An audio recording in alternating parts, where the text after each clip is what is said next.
So I don't really necessarily think that's true. I've written epic fantasies in which the fundamental assumption is the universe is knowable, and I've written sci-fi in which the fundamental assumption is the universe is not.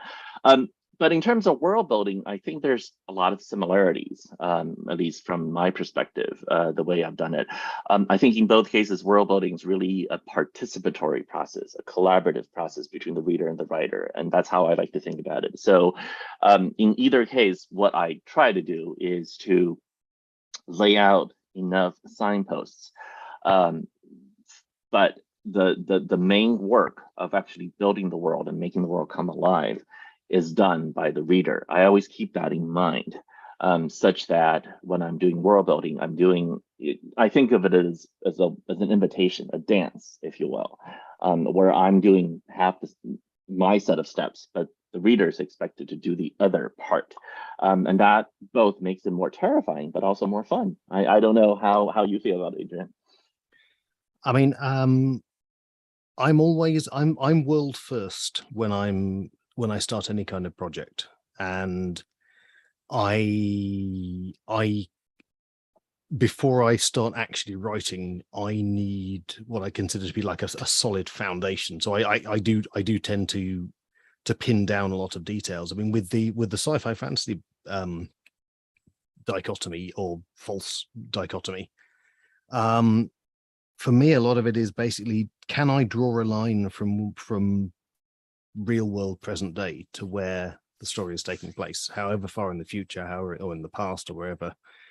And if you can do that without kind of running into territory where you say, well, this sort of thing simply doesn't exist in the real world, then I tend to feel I'm writing something that's science fictional. But with a lot of fantasy, you have the freedom to add in all manner of elements that are entirely fantastical, and there's a enormous gray area. So with, say, Shards of Earth, it's a space opera, and because of that, I've not felt thinking, well, I don't need to know the mechanics of how they travel faster than light, mostly because faster than light travel is probably not a thing that anyone can actually do. It just happened, and that makes it further along towards on the science fiction fantasy boundary than, say, Children of Time is, but not as far as an actual fantasy novel like One of My Shadows of the Abt. But a lot of it is, either I'm working out how what I want to do squares with the laws of physics, or I'm just working out what my own laws of whatever are. I mean, I don't go the full sort of Brandon Sanderson and actually sort of pin everything down so that I've created my entire kind of celestial mechanics and cosmology on it. But it's still the idea of, I like to know how things work, because I mean, realistically, even if you've got a world with magic, if magic does a thing, people will work out how to make that thing work for them. And so, I mean, one of the things I like to do is have a world with a big magical thing like shape changing or insect powers, and then have that be completely commonplace to the people in that world, because that would kind of be how magic would be. If magic was reliably point and click in that kind of way, then it would be a part of everyday life. It wouldn't just be a thing done by weird beardy men up in towers. It occurs to me, Adrian, listening to you, that this is something that just occurred to me. I hadn't realized before, but what you just said put it into stark relief for me. When we say world building, we actually mean two very different things, it turns out.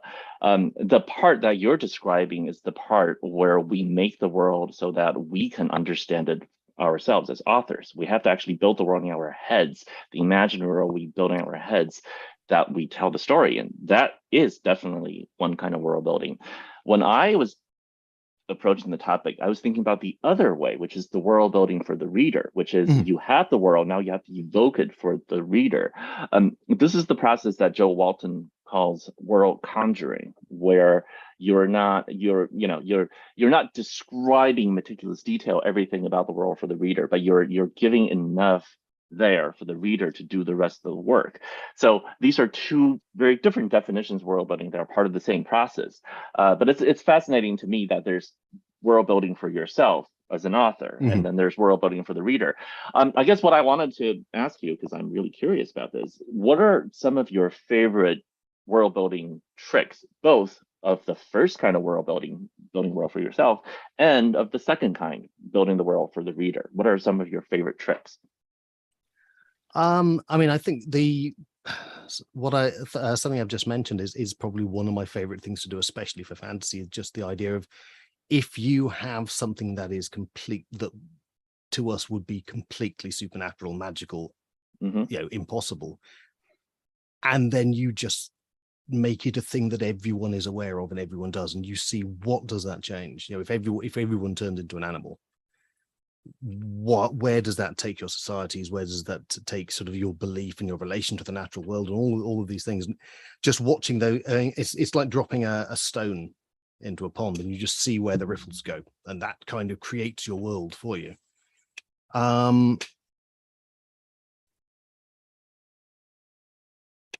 For presenting things to the reader, I mean, I think one of the certainly one of the things I play with a lot in Elder Race, and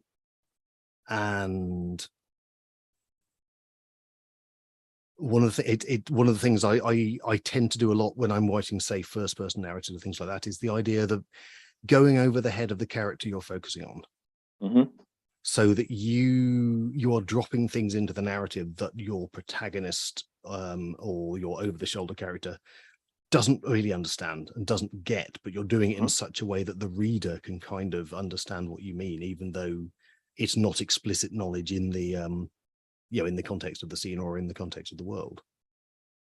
That is very cool. I like that. I also like how you use the over the shoulder view. It's a very gamer centric view. And I love thinking about stuff like that, because I do wonder to what extent, authors have changed the way they do world building in both senses after the advent of film, TV, and video games. And I wonder, to what extent VR will also change the way we do it. It's just really interesting to think about. For myself, Mhm. one of my favorite tricks for world building, in the first sense of making the world and understanding it for yourself, is I write pseudoscience papers for myself. There's a tendency for authors to go into info dump mode, and rather than thwarting that, right, I try to take advantage of it. What I say is, okay, if you write this directly, it's not going to be fun, but it is fun to think about. So why not just start writing a pseudoscience paper for yourself to explain to yourself? I mean, this is great because now you have to cite your sources, you have to defend your decision, you have to imagine experiments you can perform to confirm or deny these hypotheses. So for example, when I was writing the Denzlin Dynasty, I wrote a bunch of pseudoscience papers for myself on the biology of Gurinophins, which are these dragon-like creatures that breathe fire. I wrote to myself a philology paper on the history of classical Ano, the fictional language. So I could put all the stuff that I wanted to put in for myself, right? This is just for me, so I can be as ludicrous as I want to be, and I loved it. I mean, I'm sure we all had this pleasure. It's the pleasure of building models. It's the pleasure of making things for yourself and admiring it. It's perfectly fun to do that. So, and the thing is, once you've done that and gotten out of your system, when you're writing the novel, you're not doing that anymore. So you can have your cake and eat it too. So that's a trick that I use. A trick of mine that I enjoy for building the world for the reader is to focus on instances when the system is failing rather than instances when the system is working, because it turns out to be really great.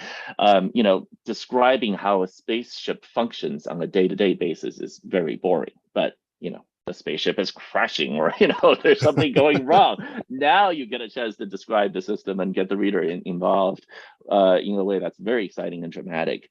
Describing a dystopia in which everything's functioning exactly the way it's meant to, not terribly interesting. But when the dystopia is failing in some way, that's when you have the revolutions, when you have the excitement.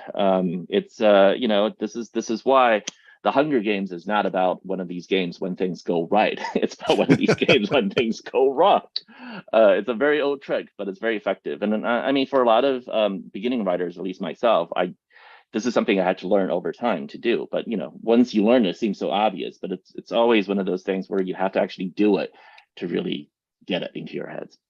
I've just said that on your first point there, I am absolutely in love with that idea of writing the academic papers. I mean, the number of times I've had books which have these enormous, I've written books with these enormous expository sections, which are kind of like, you know, the beginning of the Conan, the old Schwarzenegger Conan movie, the days Right. before the oceans drank Atlantis, Right. and they just kind of go on like that with pages. And of course, my editors always get me to remove them, and they're absolutely right.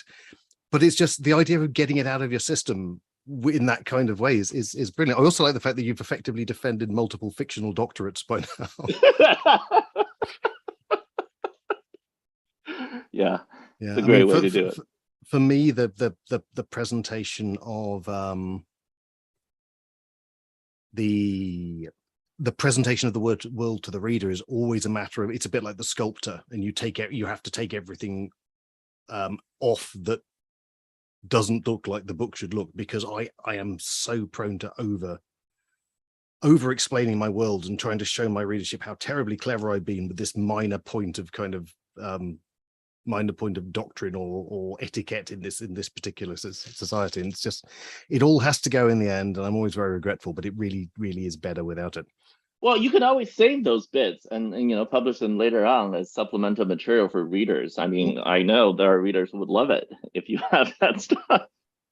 It's a lot like writing a fight scene shortly after you have done sort of like a course on medieval swordsmanship or something like that, because you want to put everything in, and you want the fight scene to be 17 pages long, and no, you've got to just pare it down to the absolute bare minimum and hope that some of that stuff you've learned kind It's of true. infuses the small amount of words you're using. So Adrian, I'm also curious about, speaking of this, so you write a lot about, far future stuff and just these massive stories. How one thing I've always struggled with a little bit is, how do you develop these truly, far future AI points of view or far alien points of view that are very different from humans? How do you develop these in a way that both shows how they're not human, so readers really have to think about them as not human, and yet at the same time make them relatable enough that the fiction is enjoyable? Like, how do you maintain that balance? I mean, it seems to be I mean, it's a major part of my stock in trade.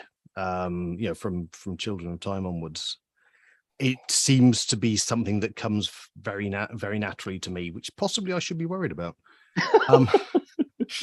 But I think it's a matter of getting in the logic of the logical process that led to whatever you're writing from, whether it's an alien evolution or an uplift from an Earth species or the purpose of the AI.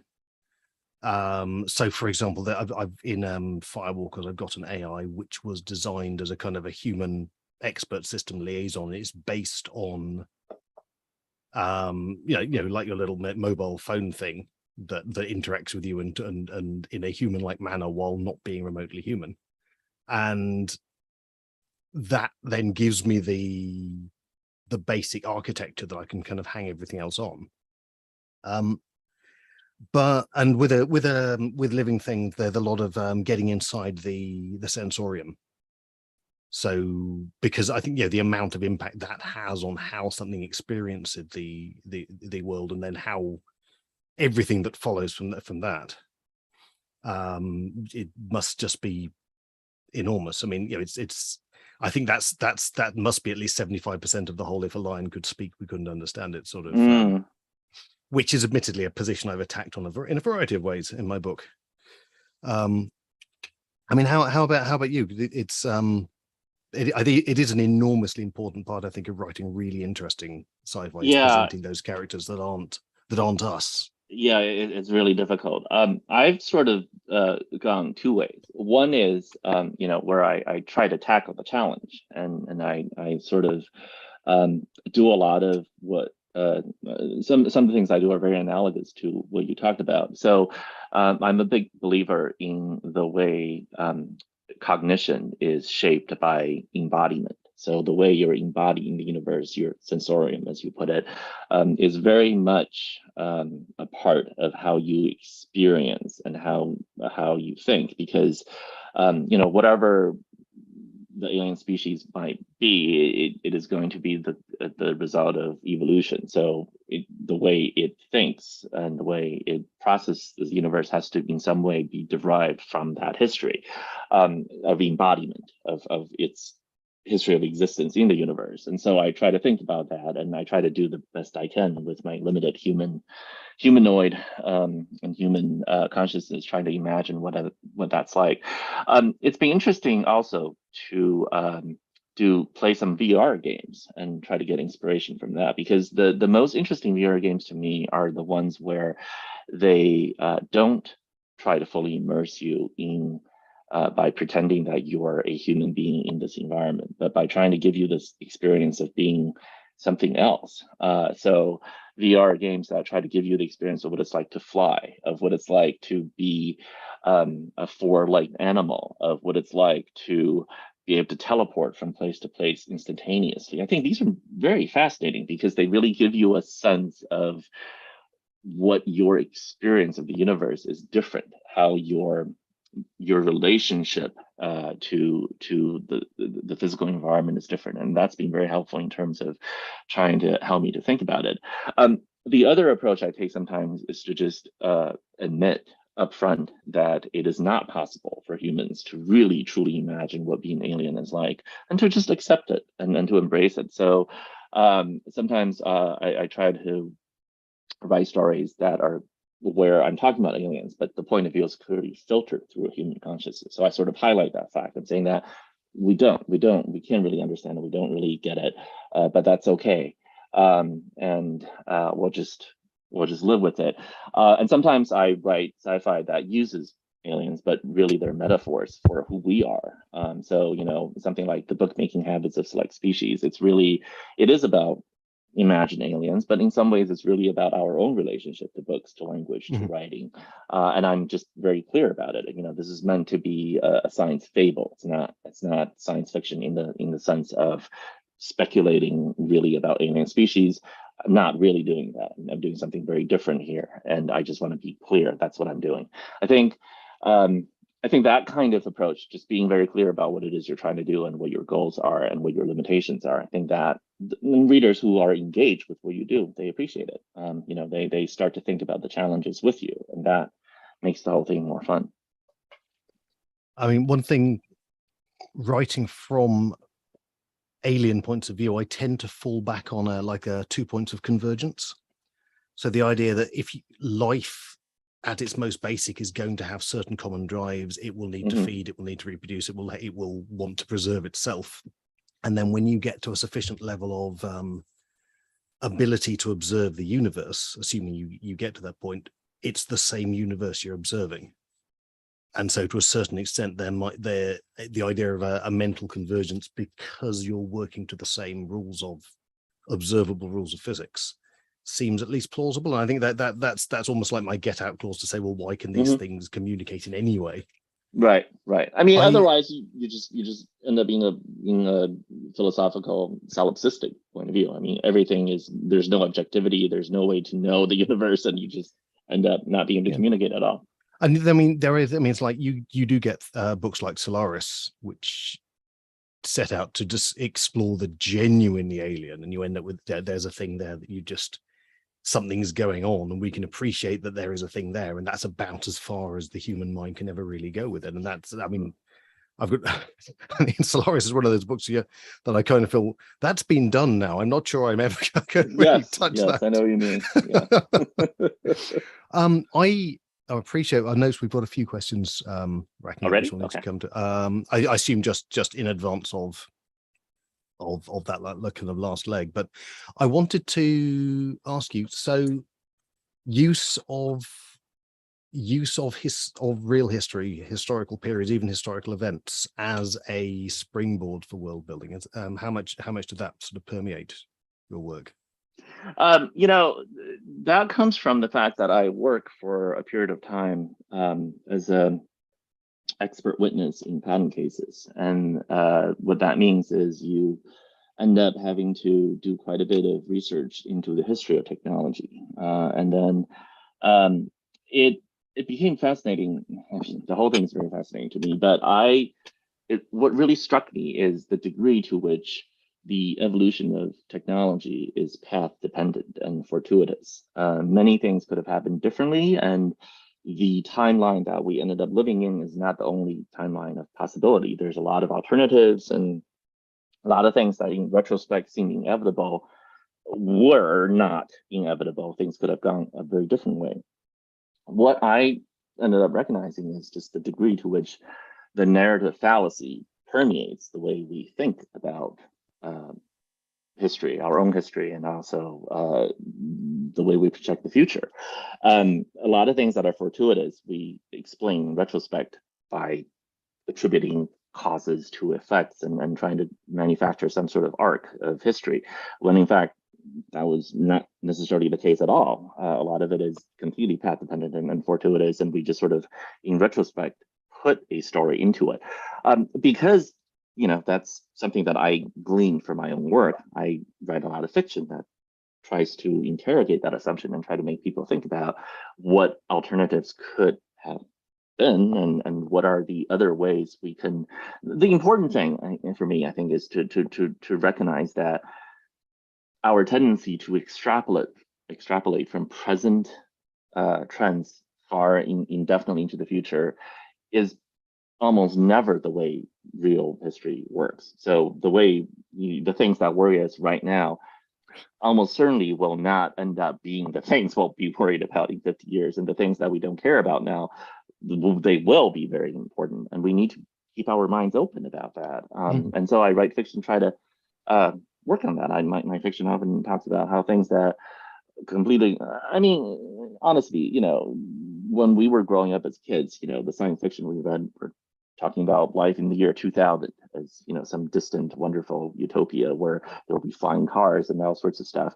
None of that came to pass, but we also never read any, I certainly don't remember reading a lot of sci-fi that really speculated accurately on the effects of social media or the internet and the degree to which we are now the most well-read and also, by your definition, least educated generation in the history of the universe. So, the things that we don't predict ended up being dominating our lives, and the things we thought would happen didn't happen. When I was a kid, it was believed that the Soviet Union would last forever. Just how things change.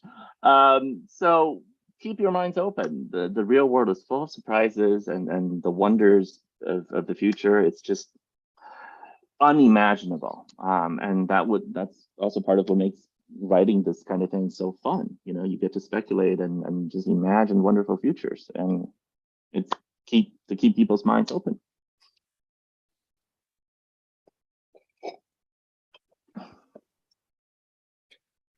I guess I was just thinking that, if you had someone from a couple of 100 years ago and you just sort of sat them down and talked them through the main events in the news, I feel it would be like a 50-50 mix between, yes, we have exactly that argument, and I have no idea what you're talking about. Exactly. Yeah, I think like that too. Sometimes it can seem like there's nothing new under the sun. We've had these philosophical debates since forever, and sometimes it's like, oh my God, I don't even know how to explain this to people. It's when you get the ancient Greek philosopher who's writing this enormous screed about kids these days don't show anyone any respect. Right. What is this writing thing you guys are doing? That's not real wisdom. You're learning nothing. Writing is bad. Oh, Adrian, I remember. This is the other thing I wanted to ask you. So, are you familiar with the term the Tiffany problem? Okay, so that rings a real bell. I feel I do know it, but I couldn't I'll tell briefly you. explain it for viewers. The Tiffany problem is a problem that it describes a problem that a lot of historical novelists face, which is the name Tiffany is actually a very old name in the English language. It's very old. It's attested in ancient records from medieval times, but it sounds very modern to us. So if you write a historical novel set in the Renaissance or in the Middle Ages, and you have a heroine whose name is Tiffany, readers will just laugh and not believe it. They'll think that you got it wrong, even though you did not. You're right, but a lot of readers will not. And so you have to sort of struggle with what to do with that. Do you put the real historical detail in because you know it's right, or do you give in and not try to convince the reader that you know what you're talking about, because the conventional knowledge is so omnipresent that you can't go against it? Have you ever faced a situation where you're doing a bit of world building speculation and you know you're right, but you also know that if you just did it, readers will not believe it, and you ended up just sort of struggling with what to do? Have you ever had a situation like that? I mean, I think because I'm either working far future or secondary world, it's something I tend to dodge. But I mean, I think there's an enormous, certainly with fantasy books set in a kind of that weird quasi-medieval castles and kings and knights sort of territory that so much of it still is just lives under the shadow of a colossal Tiffany problem, in that people's ideas of what the Middle Ages look like is basically like an MGM movie. And you get this bizarre and massively impoverished view of the Middle Ages, which, I mean, not only does it tend to be enormously sort of very, very white and very, very kind of rigid gender roles and so forth, in a way that is not in itself historical, but also just misses out all of the interesting stuff. So you don't tend to get guilds, and you don't tend to get the rise of urbanism or the complex distinctions of different types of peasantry. You basically get the sort of view of peasants that Monty Python is sending up in the Holy Grail, with just sort of, everyone's carting wheelbarrows of dirt around and being oppressed Corpses. by the nobility. Yes, right. And there's so much interesting stuff. And the problem is, I think if you started, you would get that problem as you started to put that stuff in, and people would say, well, this is ludicrous. I know this is the fantasy novel, but none of this is remotely believable. And the bits they're picking up on are not the wizards or the dragons, it's the actual historically researched items. I mean, also, there's almost like, I think if I call it a reverse Tiffany problem, this would probably not be an accurate description, but you get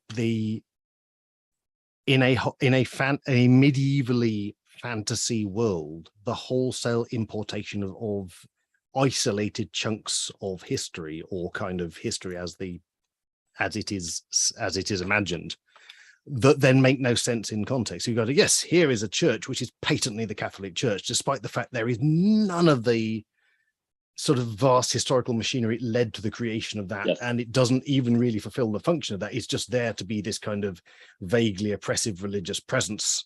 Right.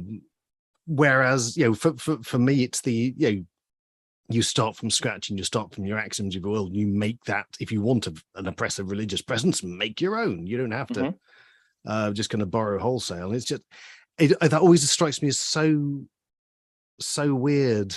And even worse, you've got worlds of dragons and magic, and yet everything else is desperately trying to work like this weird COD Middle Ages, with everyone kind of pretending that none of it exists until it burns down their village. And it's just that, I mean, for me, world building, making that immersive world, which is incredibly important to me as a reader and a writer, it relies on all of that logic coming together as a single whole. And if you're borrowing chunks of world unexamined from history and just kind of cramming them in there, it's never really going to line up.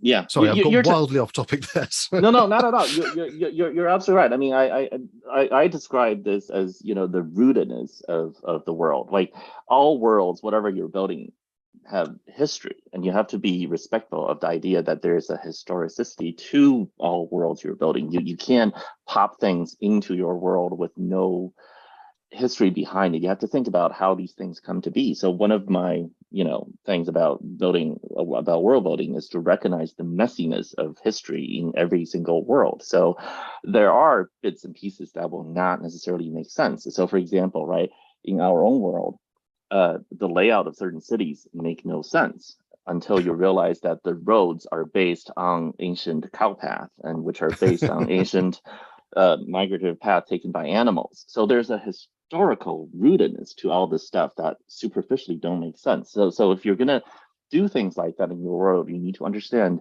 not everything is going to be perfectly rational. There are things that are going to be like this, and you have to just make sure at least to yourself, why it is the way it is. And then, it may pop up now and then in your story. And when it does show up, it makes sense. People will understand it. It's sort of like, again, if you examine English spelling, It makes no sense. Why would you design a phonetic system like this that is not phonetic? Well, until you understand the history of the English language and the way it came to be the way it is. But when you're building world, sometimes the thing that throws me out of certain fantasy or sci-fi books is the world they're building is so rational, so perfect that there's no sense of history and messiness and humanity behind it. Humans don't do things like that. We just we don't. We are evolved creatures, and our culture is evolved and layered generation after generation, and there's a lot of messiness to it, and that messiness makes it feel real. Good world building recognizes that and gives us that, and I appreciate it.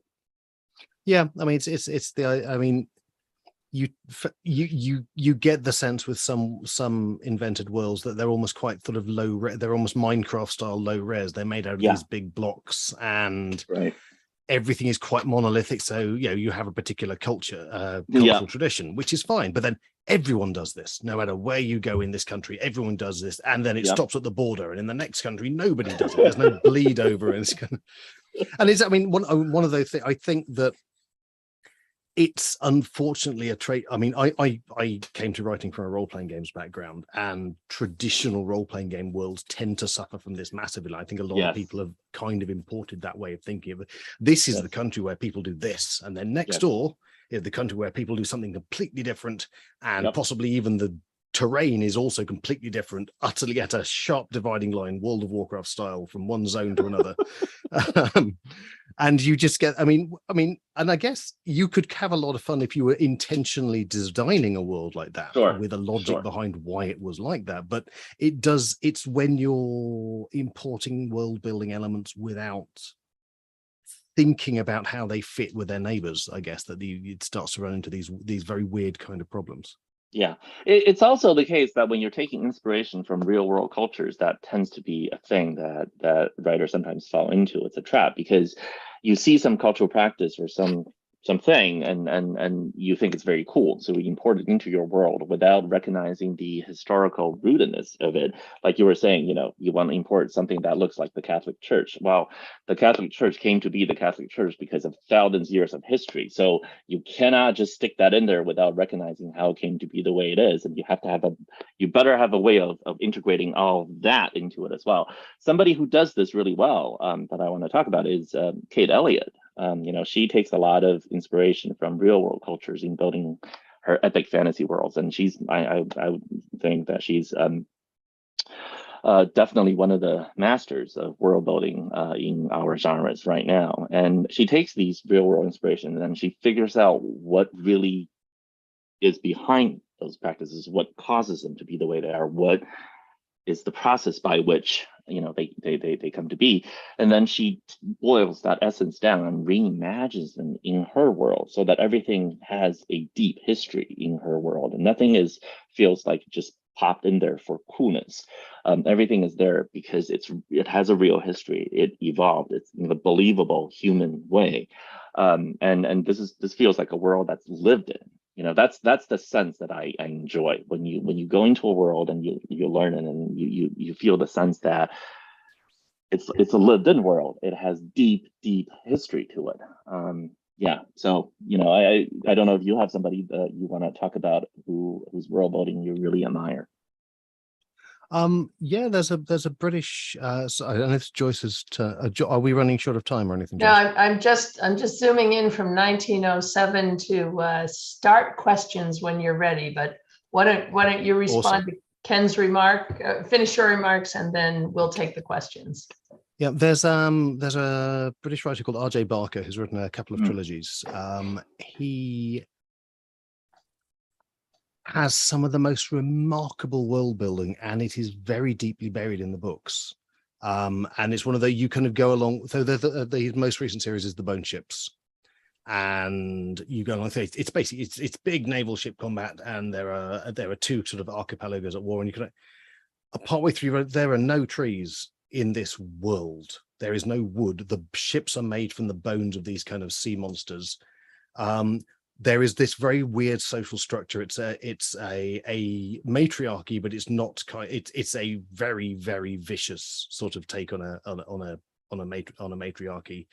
there's a whole thing about people's worth being measured on the basis of their reproductive kind of capacity.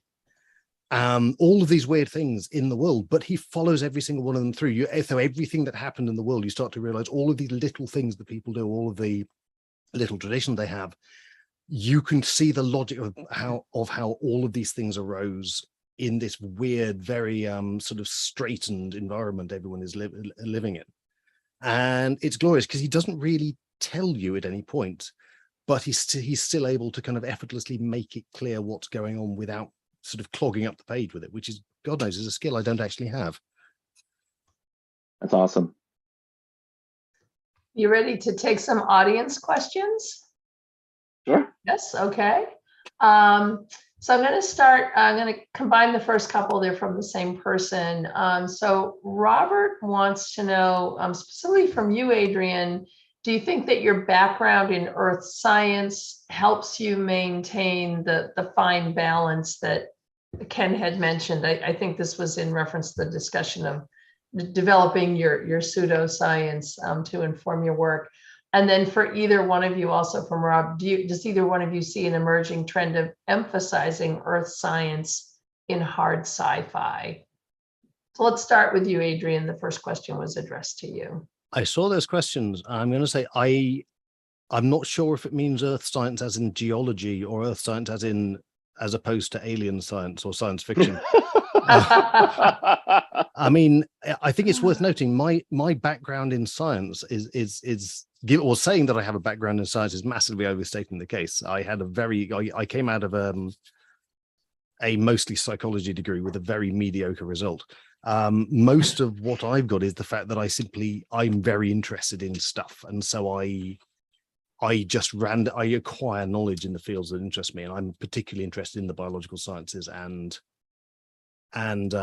evolution and things like that, and that just running into things like Fiona Cross's portia spider experiments, just research like that gives me ideas for books. I mean, that's what Children of Time arose entirely out of real life behavioral work on that particular species of spider. Okay.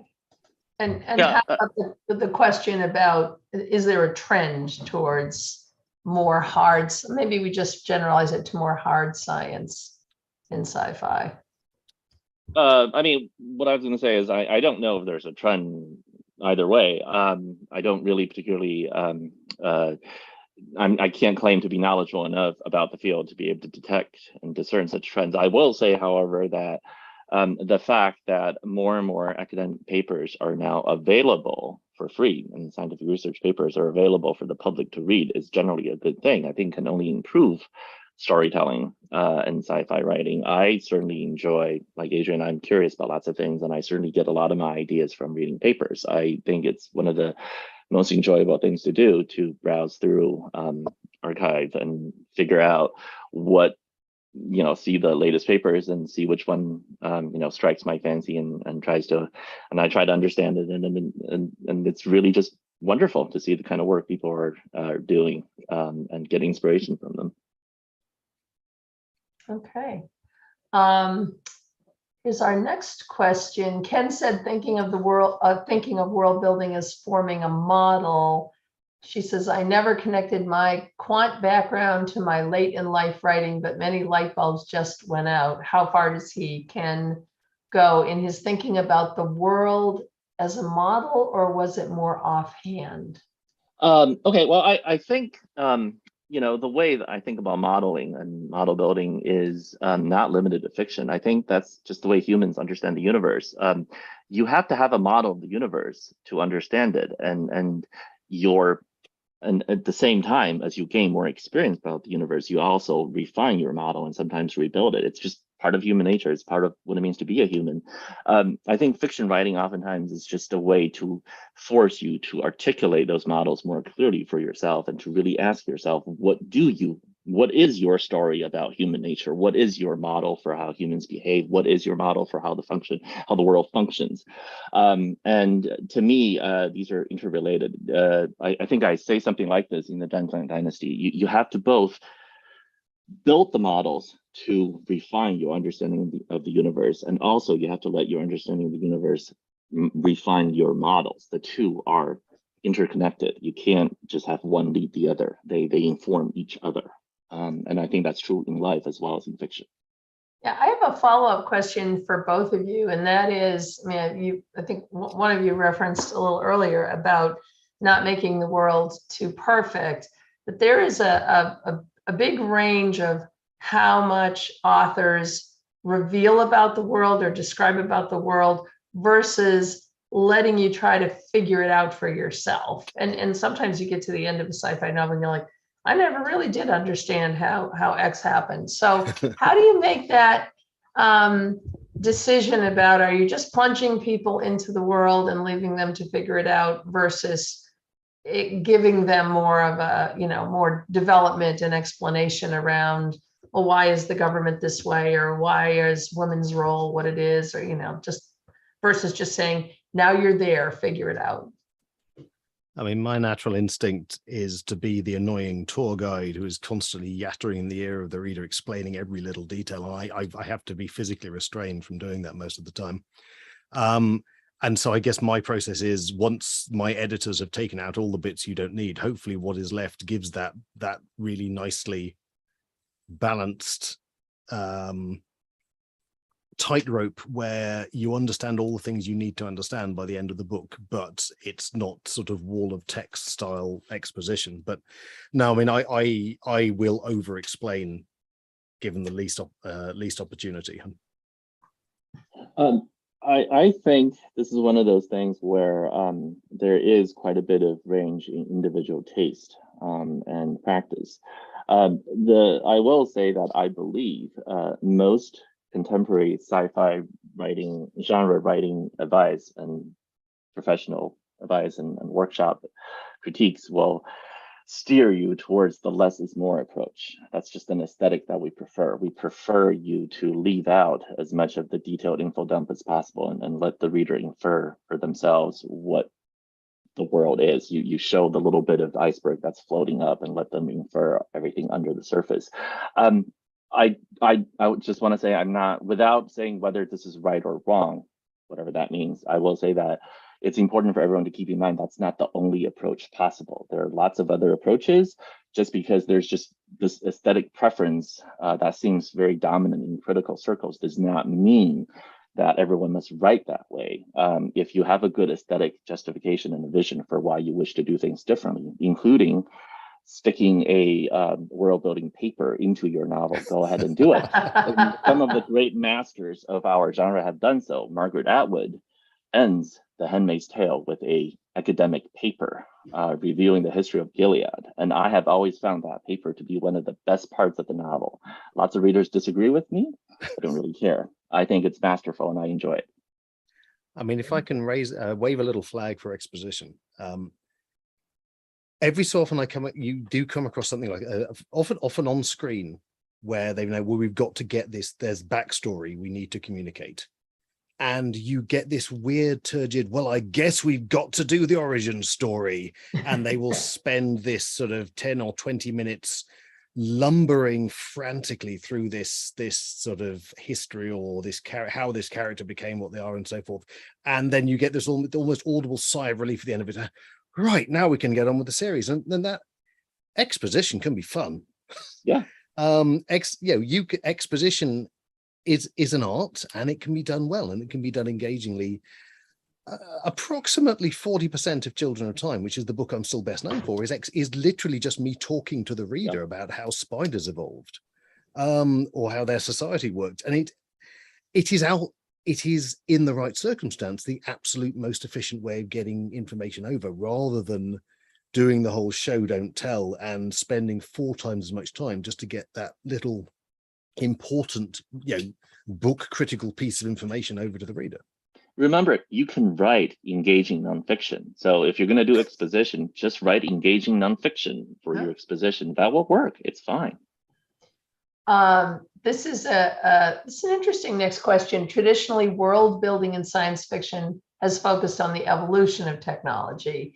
Thus, science fiction worlds, especially written in the 50s and 60s, often miss social evolution. So you might agree or disagree with that. Women's lib, gay lib, etc. How do you think about social evolution when you do sci-fi world building? Okay, so if I can just quickly say this, because this is a topic that I talked about a lot.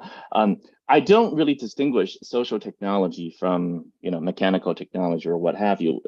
Technology for me is any kind of human mental pattern made tangible in the universe, in the same way that beavers built dams, humans built technology, whether it's social technology or, mechanistic, it's all technology. I mean, we don't talk about the social technologies that are so important to modern life. The corporation is one of the greatest inventions of our history. It made possible lots of things that could not be possible otherwise. Juries, parliaments, legislatures, administrative agencies, courts, these are all technologies. They're organs of collective decision making. And some of the most fascinating sci-fi is written about speculation on social technologies. The master of this is Ursula K. Le Guin and Octavia Butler, both of whom have done extensive work on social technologies. And not to mention, other writers who are not necessarily classified as genre writers like Margaret Atwood. So I don't, I think that if that's what you're interested in, go for it.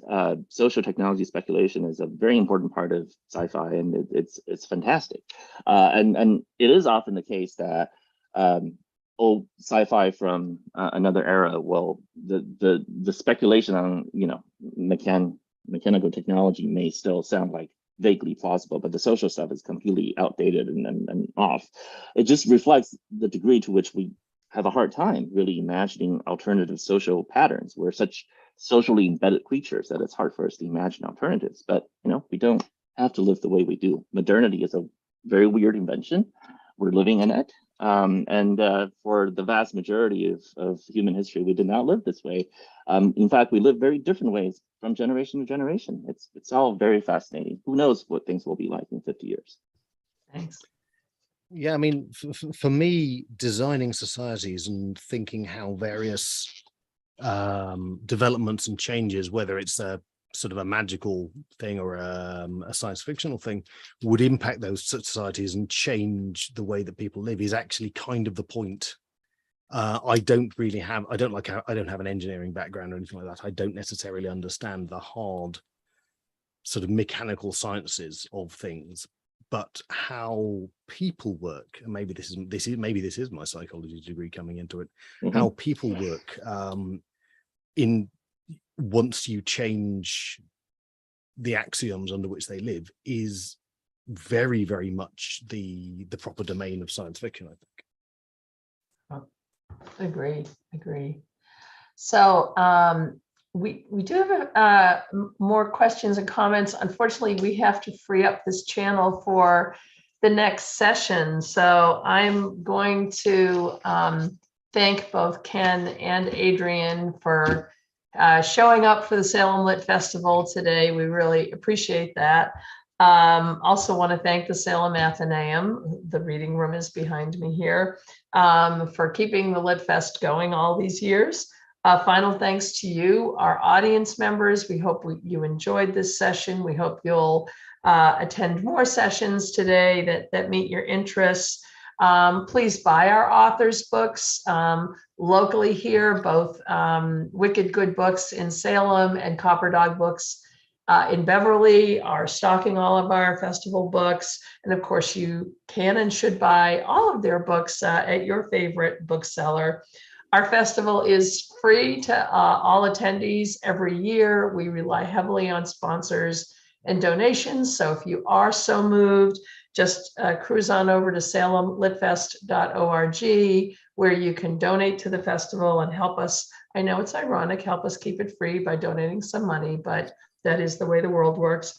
And that's it. So next up will be Fantastic Women of Fantasy Fiction. I hope you'll stick around with us for the rest of the day. And finally, one more time, thank you so much to Ken Liu and Adrian Tchaikovsky for joining us today. And have a great rest of your day, everybody. Thank you so much, everyone. Bye-bye.